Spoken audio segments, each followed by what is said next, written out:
প্রিয় ভাইয়া ও আপুরা, গত ভিডিও ক্লাসে আমরা ক্ষারের রাসায়নিক ধর্মে পানির ভূমিকা নিয়ে আলোচনা করে এসেছিলাম এবং আমরা দুটি পরীক্ষার মাধ্যমে সবল ও দুর্বল অ্যাসিড এবং সবল ও দুর্বল ক্ষার দেখেছিলাম। আজকের ভিডিও ক্লাসে আমরা মূলত পিএইচ নিয়ে বিস্তারিত আলোচনা করব।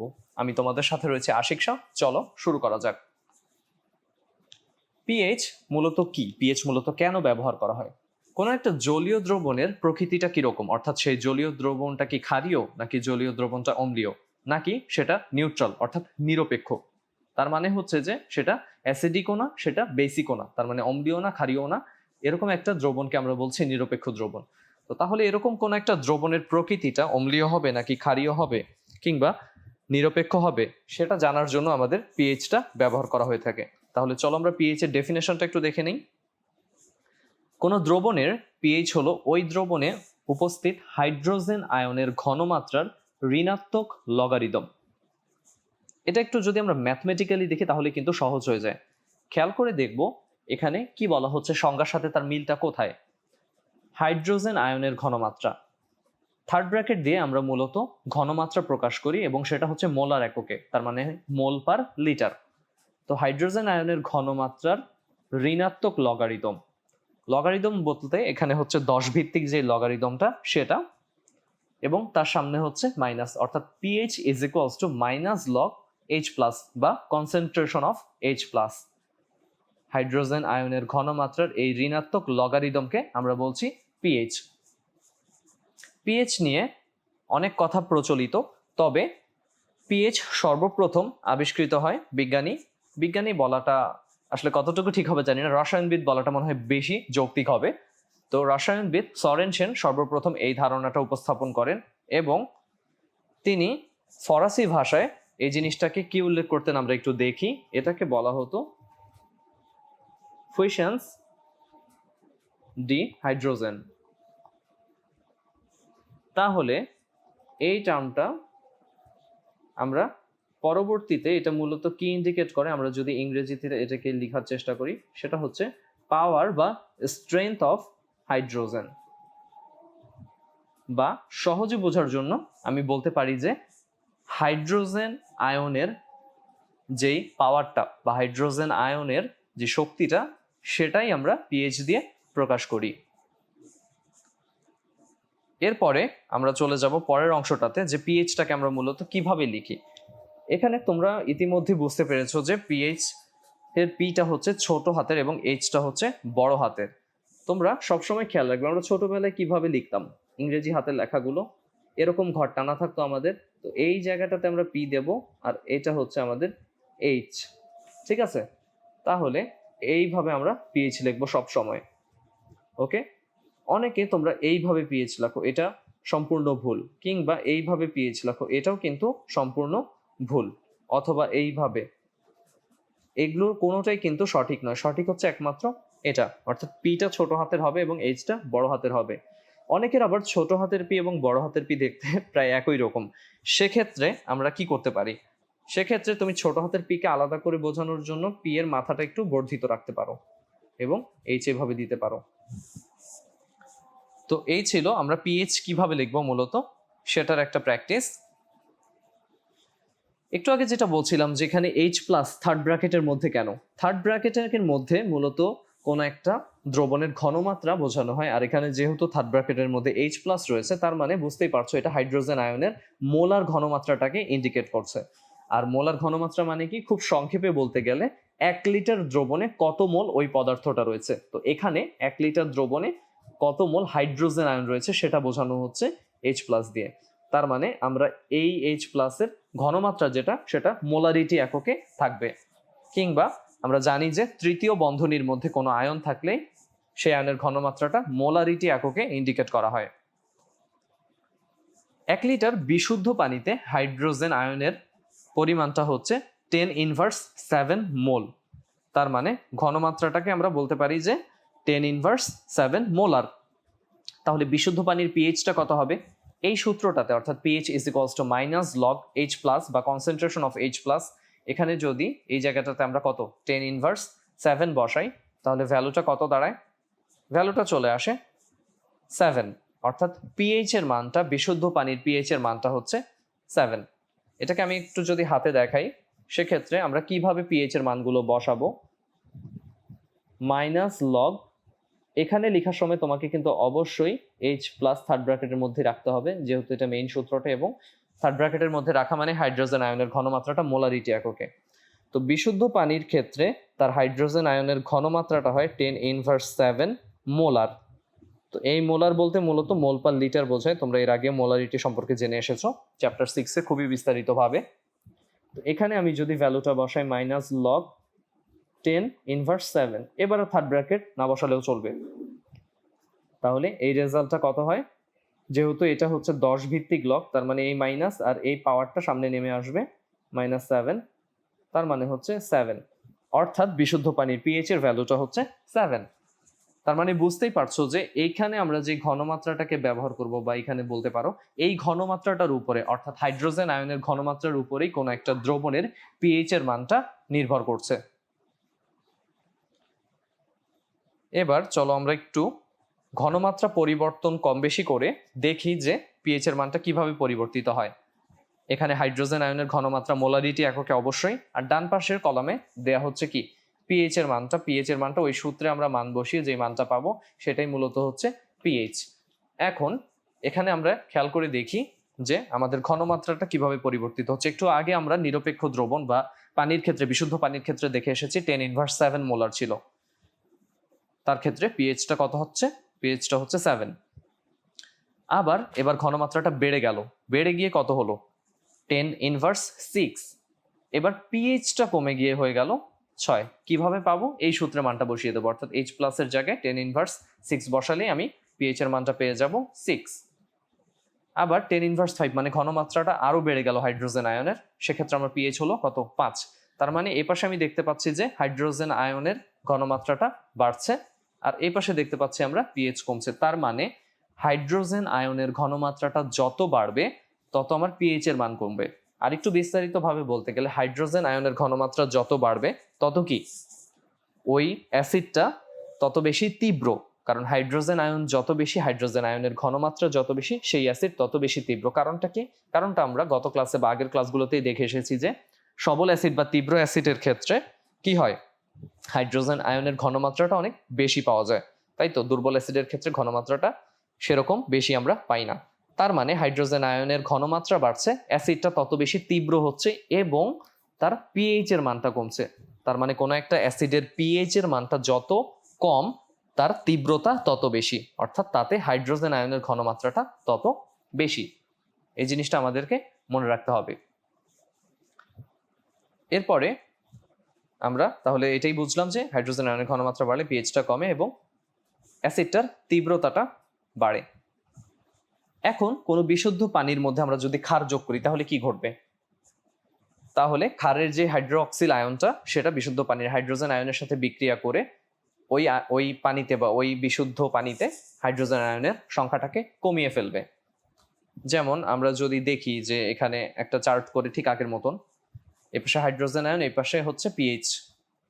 এবার আমি হাইড্রোজেন আয়নের ঘনমাত্রাটা কমিয়ে দিলাম, তাহলে আগে ছিল নিরপেক্ষটা কত ছিল 10⁻7, এবার আমি ঘনমাত্রা কমিয়ে করছি কত 10⁻8।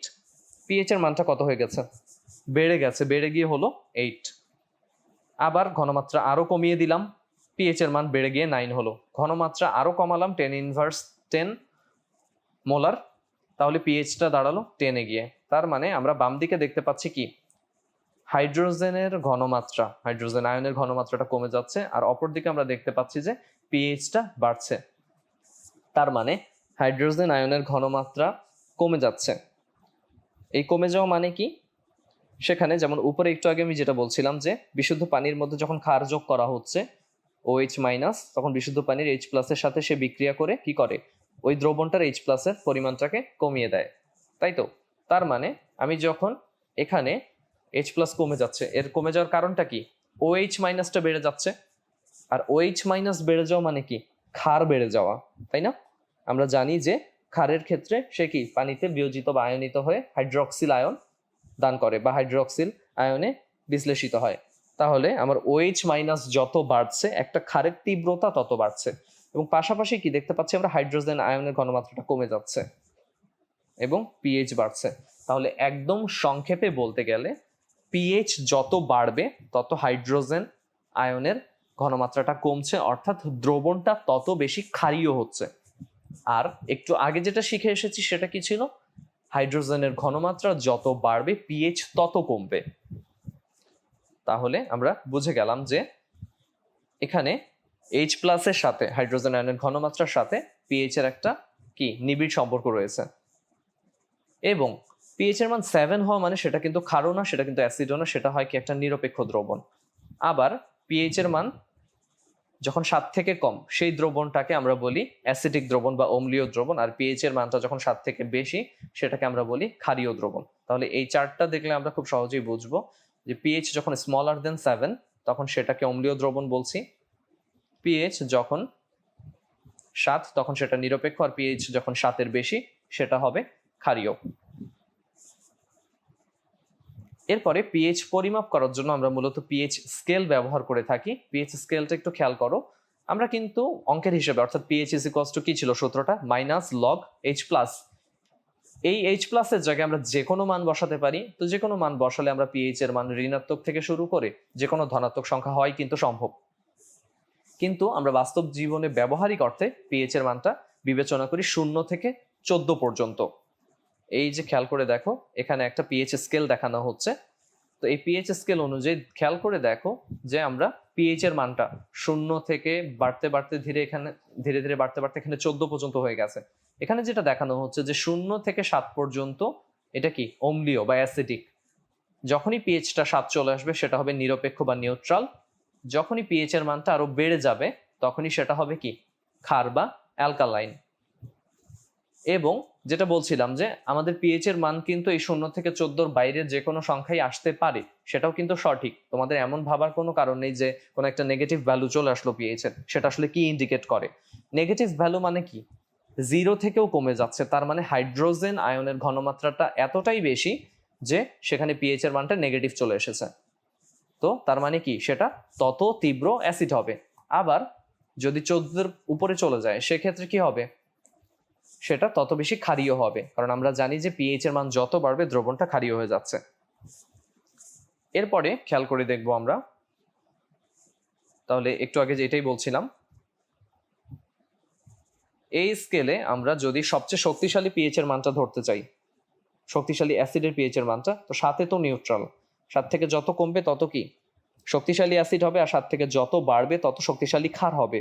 তো এখানে যেহেতু আমাদের লিমিটে 0 থেকে 14 পর্যন্ত, তার মানে যেই অ্যাসিডটার পিএইচ 0 সে সবচেয়ে বেশি শক্তিশালী এই স্কেলটা অনুযায়ী। আবার সবচেয়ে শক্তিশালী ক্ষার কে হবে? যার পিএইচ এর মানটা হবে কত? 14। তো এই জিনিসটা আমরা খেয়াল করব। এবার পিএইচ পরিমাপ করার জন্য আমরা বিভিন্ন ধরনের জিনিস ব্যবহার করে থাকি, যেমন কোনো একটা দ্রবণে হাইড্রোজেন আয়নের ঘনমাত্রা থেকে আমরা পিএইচটা কিভাবে বের করব সেটা কিন্তু আমরা দেখলাম ইকুয়েশনটা দিয়ে। এখন পরীক্ষার মাধ্যমে কোনো একটা দ্রবণের পিএইচ কিভাবে পরিমাপ করা হয় আমরা সেটা জানবো। এখানে আমরা ইউনিভার্সাল ইন্ডিকেটর বা ইউনিভার্সাল নির্দেশক, যেটাকে সার্বজনীন নির্দেশক বলা হচ্ছে, কিংবা pH paper, pH metre, litmus paper, এগুলোর মাধ্যমে কোনো একটা দ্রবণ অম্লীয় নাকি ক্ষারীয় বা তার পিএইচটা কি ধরনের হতে পারে সেটা সম্পর্কে ধারণা পেতে পারি। ইউনিভার্সাল ইন্ডিকেটর নিয়ে যদি বলি, সেটা হচ্ছে ইউনিভার্সাল ইন্ডিকেটর বা ইউনিভার্সাল নির্দেশক ভিন্ন ভিন্ন পিএইচ মানের দ্রবণে তারা ভিন্ন ভিন্ন কালার বা বর্ণ প্রদর্শন করবে, এবং তাদের কালারগুলো হয় খুবই স্পষ্ট। তুমি বুঝতে পারবে যে পিএইচ 5-এ সে কিরকম কালার দিচ্ছে, পিএইচ 10-এ সে কিরকম কালার দিচ্ছে। কোন দ্রবণের ইউনিভার্সাল নির্দেশক কোন বর্ণ ধারণ করবে তা বোঝার জন্য একটা চার্ট আছে। এই চার্টটাকে বলা হয় ইউনিভার্সাল নির্দেশক কালার চার্ট বা ইউনিভার্সাল ইন্ডিকেটর কালার চার্ট।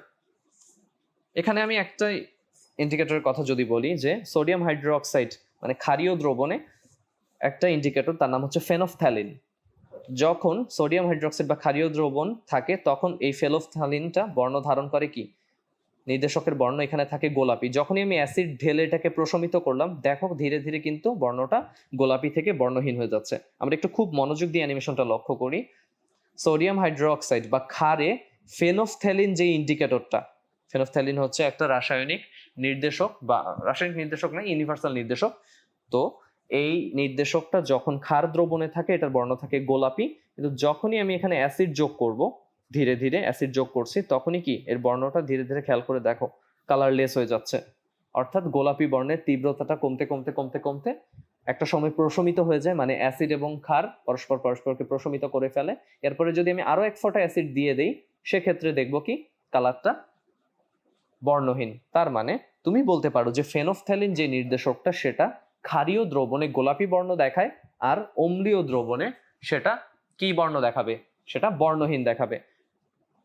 আবার বিভিন্ন পিএইচে তার বর্ণের একটা চেঞ্জ হয়, যেমন কখনো তীব্র গোলাপি কখনো হালকা গোলাপি, এই জিনিসটাও আমাদেরকে খেয়াল রাখতে হবে। তো এই ইউনিভার্সাল ইন্ডিকেটর নিয়ে আমাদের উচ্চতর শ্রেণীতে আরো বিস্তারিত আলোচনা রয়েছে। এরপরে চলে আসছে পিএইচ পেপার। তো অজানা পিএইচ এর কোন একটা দ্রবণের যদি আমি পিএইচ এর মানটা জানতে চাই, সেক্ষেত্রে এই পেপারটা ব্যবহার করলে আমরা উপকার পেতে পারি। যেমন কোন একটা দ্রবণের মধ্যে এক টুকরা পিএইচ পেপার যদি আমরা দিই, সেই পেপারের যে কালারটা সেটা চেঞ্জ হয়ে যায়, অর্থাৎ পিএইচ অনুযায়ী তার কালারটা চেঞ্জ হয়। এবং খেয়াল করে দেখবে যে দ্রবণে কত পিএইচ এর মানের জন্য কিরকম পেপারের কালার হবে, সেটা একটা ইউনিভার্সাল কালার চার্টের সাথে মিল রেখে আমরা এখানে খেয়াল করে দেখো, আমরা একটু ডান পাশে ছবিটা দেখতে পাচ্ছি। তাহলে তার জন্য একটা স্ট্যান্ডার্ড যে কালার চার্টটা আছে, ইউনিভার্সাল ইন্ডিকেটরের দিকে আমরা যাচ্ছি না। তাহলে পিএইচ পেপার, এই জিনিসগুলো হচ্ছে পিএইচ পেপার।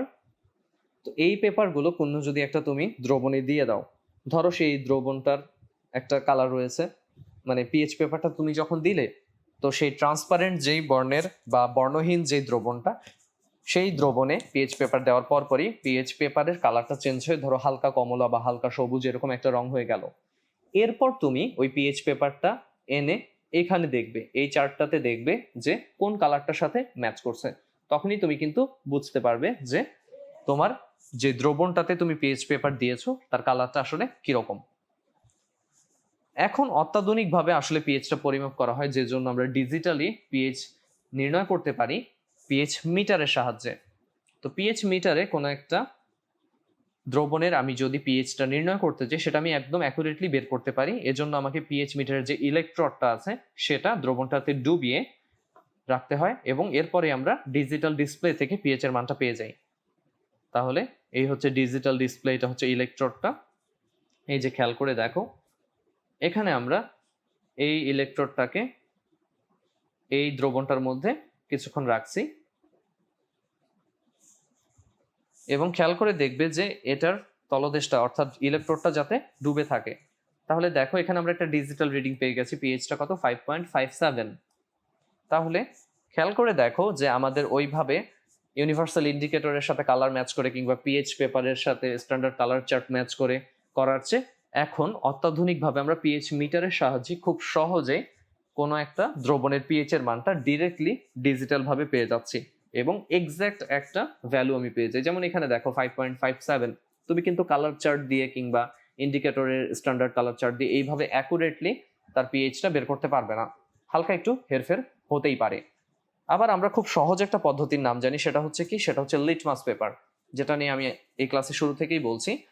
লিটমাস পেপারের ক্ষেত্রে আমরা খুব সহজে এবং খুবই কম ব্যয় সাপেক্ষ, এটা অনেক সস্তাই বলতে পারো, এবং লিটমাস পেপার খুব বেশি অ্যাভেলেবল।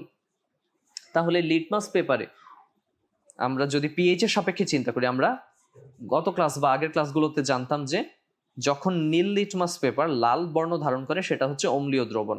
এখন তুমি বলবে কি, যখন নীল লিটমাস পেপার লাল বর্ণ ধারণ করছে সেই দ্রবণটার পিএইচ 7 থেকে কম, তার মানে অ্যাসিডিক।